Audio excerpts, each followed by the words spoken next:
నమస్కారం ప్రజలారా, మా యూట్యూబ్ ఛానల్. నా పేరు రాజు.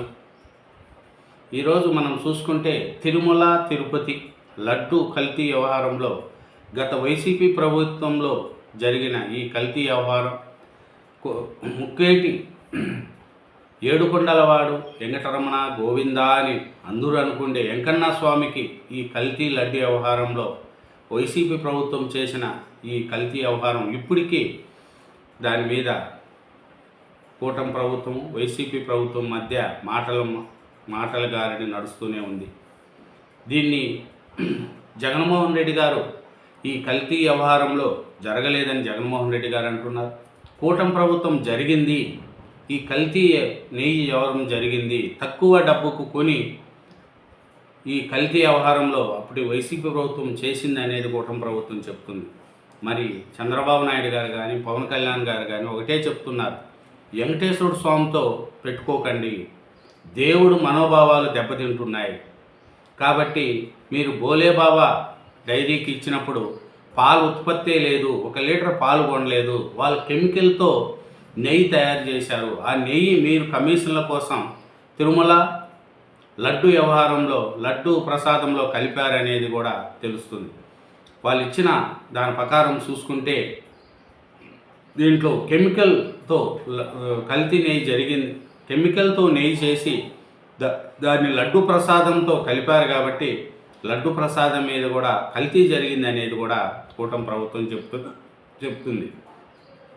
కానీ దీనికి జగన్మోహన్ రెడ్డి గారి ప్రభుత్వము లేదు, చంద్రబాబు నాయుడు గారే కల్తీ చేశాడు అని చెప్తున్నారు. దీనికి మన సీఎం చంద్రబాబు నాయుడు గారు ఏం చెప్తున్నారంటే, వెంకన్నకు క్షమాపణ చెప్పరా, యేసు ప్రభువుకు అపచారం జరుగుతుందంటే చెప్పవే, శ్రీవారికి అపచారం చేస్తే సమాధానమేది, వెంకటేశ్వర స్వామి లడ్డు ప్రసాదాన్ని అపరిమితం చేశారు, స్వామికి నైవేద్యమిచ్చే నెయ్యిని కల్తీ చేశారు, ఇది మామూలు నేరం కాదు, ఏదో తెలియకుండా జరిగిన పొరపాటు కాదు, కాంట్రాక్టర్తోనే నేరానికి పాల్పడ్డారు, తిరుమల పవిత్రతను దెబ్బతీసేందుకు వాళ్ళు చేస్తున్న కుట్రలు ఇంకా కొనసాగుతున్నాయి, వైసీపీ ప్రభుత్వంలో కావాల్సిందే కల్తీ నెయ్యి వ్యవహారం చేశారు, దేవుణ్ణి కూడా అప్రభత్ర పాలు చేశారు, ఎందుకంటే లడ్డు ప్రసాదాన్ని అపవిత్రం చేశారు, స్వామికి నైవేద్యమిచ్చే నెయ్యిని కల్తీ చేశారని చంద్రబాబు నాయుడు గారు చెప్తున్నారు. అదే యేసు ప్రభుకు అపచారం జరిగిందంటే చెప్పావే, వెంకన్న స్వామికి ఎందుకు క్షమాపణ చెప్పవు, అదే యేసు ప్రభుకు అపచారం జరిగిందంటే నువ్వు క్షమాపణ చెప్పావే, మరి శ్రీవారికి అపచారం చేస్తే సమాధానమేది అని మన సీఎం చంద్రబాబు నాయుడు గారు చెప్తున్నారు. అన్నీ తెలిసే లడ్డును కల్తీ చేశారు, తిరుమలపై ఇంకా కుట్ర కొనసాగుతుంది, ఎక్కడికెళ్ళినా జగనేంట బ్లేడ్ బ్యాచ్, చావుకు పెళ్లికి రపరప ఒకటే మంత్రం, వైసీపీ హయాంలో పెను విధ్వంసం, మేమొచ్చాక రాష్ట్రాన్ని గాడిలో పెట్టాం, వచ్చే సమావేశాలకు ఎమ్మెల్యే క్వార్టర్స్ రెడీ అవుతాయని, అట్లాగే అమరావతి అభివృద్ధి చెందుతుందని, ఉగాదికి పేదలకు 3 లక్షల గృహప్రవేశాలు కూడా నడుస్తాయని మన సీఎం చంద్రబాబు నాయుడు గారు చెప్తున్నారు. అదే యేసుప్రభుకు అపచారం జరిగితే క్షమాపణ చెప్పావు, అదే వెంకటేశ్వర స్వామికి ఎందుకు క్షమాపణ చెప్పవు అనేది వైఎస్ జగన్మోహన్ రెడ్డి గారికి చంద్రబాబు నాయుడు గారు సూటి ప్రశ్న అడుగుతున్నారు. మళ్ళీ ఇంత కల్తీ వ్యవహారం జరిగితే ఎందుకు హిందువులకు క్షమాపణ చెప్పవు, హిందువులతో ఎందుకు ఆడుకుంటున్నావు, హిందువులంటే ఎందుకు అంత సులకన అనేది కూడా చంద్రబాబు నాయుడు గారు అడుగుతున్నారు. ఇంకా చంద్రబాబు నాయుడు గారు ఏమరంటే ఇంకొకటి కూడా ఉండదు, యేసు ప్రభుకు అపచారం జరిగిందంటే క్షమాపణ చెప్తావు, అదే వెంకటేశ్వర స్వామికి ఎందుకు సమాధానం చెప్పవు అనేది కూడా చెప్తున్నారు. ఈ తిరుమల లడ్డు వ్యవహారాన్ని వాళ్ళు నివేదిక వచ్చిన తర్వాత వెంకటేశ్వర స్వామికి అపచారం చేశారని వెంటనే చర్యలు తీసుకోవాలని దేశంలో పూజారులు, హిందువులు, మత పెద్దలు ఆందోళన వ్యక్తం చేస్తున్నారు. కనీసం వైసీపీ ఇప్పటికీ తగిన తప్పు గురించి వాస్తవికతలకు రాలేదు. యేసు ప్రభుకు అపచారం జరిగితే క్షమించు ప్రభు అని జగన్ ఏడుకున్నారు. వార్తను సాక్షి ప్రచురించింది.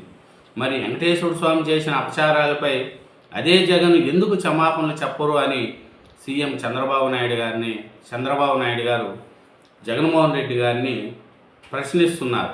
ఎందుకంటే యేసు ప్రభువుకు క్షమాపణ చెప్పావు, మళ్ళీ వెంకటేశ్వర స్వామి ఎందుకు చెప్పవు? లడ్డు వ్యవహారంలో కల్తీ జరిగింది నివేదిక వచ్చింది కూడా, వచ్చినా మీరు ఎందుకు క్షమాపణ చెప్పరు అనేది కూడా వైసీపీ అధినేత జగన్ తీరుపై తీవ్ర ఆగ్రహం వ్యక్తం చేశారు. తిరుమల పవిత్రతను దెబ్బతీసేందుకు వాళ్ళు చేస్తున్న కుట్ర ఇంకా కొనసాగుతూనే ఉందనేది కూడా చెప్పారు. రాబోయే రోజుల్లో వెంకటేశ్వర స్వామి పవిత్రతను ప్రభావాన్ని తగ్గించగలమని వారు అనుకుంటున్నారు. ఏపీలో దేవాలయాలకు వెళ్ళే ప్రజలు సంఖ్య 50 నుంచి 70% మేర పెరిగింది. వారిని కుట్రలు చేసిన శ్రీవారిని ఏం చేయలేరు. దేవుడికి అపవిత్రం చేసిన వారి గురించి ప్రజలే చూసుకుంటున్నారని మన చంద్రబాబు నాయుడు గారు చెప్పారు. ఎక్కడ పోయినా రపరప, ఏంది ఇది? జగన్ పర్యటనలో రపరప అంటూ అడాబడి చేయడం ఏమిటి అని సీఎం ప్రశ్నించారు. జగన్ టూర్లకు వెళ్ళే రపరప అంటూ ప్లస్ కార్డులు ప్రదర్శిస్తారని పత్రికల్లో వార్తలు వచ్చాయి. పోయింది అక్కడికక్కడ రపరప ఏమిటి? ఆయన పెళ్లికి వెళ్ళినా చావుకు పోయినా ఒకటే మంత్రం అని మన చంద్రబాబు నాయుడు గారు చెప్తున్నారు. ఎందుకంటే పెట్టుబడులు రాకుండా బెదిరిస్తున్నారు, అభివృద్ధి లేదు. వైసీపీ అధికారంలో ఉండగా ఆంధ్రప్రదేశ్లో కోలుకోని విధంగా విధ్వంసానికి గురైందని, ఇప్పుడు అభివృద్ధి చేస్తూ ఉంటే లేనుకోని విధంగా పెట్టుబడిదారులను బెదిరిస్తున్నారనేది కూడా చంద్రబాబు నాయుడు గారు చెప్తున్నారు. జగన్మోహన్ రెడ్డి గారు సీఎంగా ఉన్నప్పుడు ఆంధ్రప్రదేశ్కు రాజధాని అంటూ లేదని, 3 రాజధానులు అంటూ 3 ముక్కలాట ఆడి లాస్ట్కు ఆంధ్రప్రదేశ్కు ఒక రాజధాని లేకుండా చేశారనేది కూడా చంద్రబాబు నాయుడు గారు చెప్తున్నారు. గత ప్రభుత్వ పాలనలో అభివృద్ధి లేదని, పోలవరం కానీ అమరావతి కానీ ఏమీ పట్టించుకోలేదని, 3 రాజధానులు అంటూ ఏమీ చేయలేదని, విశాఖపట్నంలో ఐటీ రంగాన్ని అభివృద్ధి చేయలేదని అని చంద్రబాబు నాయుడు గారు జగన్మోహన్ రెడ్డి గారి మీద హెచ్చరిస్తున్నారు. వైసీపీ ప్రభుత్వం గతంలో చేసిన తప్పులు ఇప్పుడు సరిదిద్దుకోవట్లేదు అనేది కూడా చంద్రబాబు నాయుడు గారు చెప్తున్నారు. ఇంకా ఏం చేస్తాం, మేము అధికారంలోకి వచ్చిన తర్వాత పోలవరం ప్రాజెక్టును అట్లే అమరావతిని చకచక పనులు నడుస్తున్నాయని, ఎందుకంటే వచ్చే 3 ఏళ్లలో అమరావతి రాజధాని ఓ రూపు వస్తుందని, కేంద్ర ప్రభుత్వ సహకారంతో పనులు వేగంగా సాగుతున్నాయని, వచ్చే అసెంబ్లీ సమావేశానికి నేటి ఎమ్మెల్యేలు మంత్రులు నివాస సముదాయాలు సిద్ధమవుతాయని, త్వరలో ఫ్యామిలీ కార్డు విధానం తీసుకొస్తామని చెప్తున్నారు. ఒక పక్క అభివృద్ధి అమరావతి, ఒక పక్క పోలవరం, ఇంకో పక్క రాయలసీమలో కంపెనీలు, వైజాగ్లో గూగుల్ లాంటి పెద్ద పెద్ద సమస్యలు వస్తున్నాయని, ఆంధ్రప్రదేశ్ ఇప్పుడిప్పుడే అభివృద్ధి జరుగుతుందని, ఈ అభివృద్ధిని జరగకుండా ఈ అడ్డుకోవడానికి వైసీపీ బ్యాచ్ ఇంకా వాళ్ళ తప్పును తెలుసుకోలేదనేది కూడా చంద్రబాబు నాయుడు గారు చెప్తారు. నమ్మకం లేని చోటుకు వెళ్ళొద్దు, ఎక్కడికి నమ్మకం ఉన్నవారే వెళ్తారు. మత సామర్థ్యం గౌరవించి చర్చికి వెళ్ళినా అక్కడ మత పెద్దలు చెప్పినట్లు వివరిస్తూ సాంప్రదాయాలను గౌరవించాలి. అదే నిజమైన ప్రజాస్వామ్యం. వైసీపీ వాళ్ళు ఈ విషయాన్ని ఉల్లంఘించారు.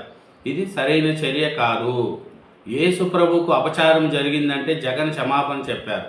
వెంకటేశ్వర స్వామికి కల్తీ చర్యలతో అపచారం చేస్తే దానికి సమాధానం చెప్పరా, క్షమాపణలు చెప్పరా, కనీసం పశ్చాత్తాపమైనా ఎందుకు ప్రకటించరు అని జగన్మోహన్ రెడ్డి గారిని చంద్రబాబు నాయుడు గారు అడుగుతున్న మాటలు. Thank you very much. ఛానల్ను సబ్స్క్రైబ్ చేయండి, నా వీడియోను లైక్ చేయండి. Thank you.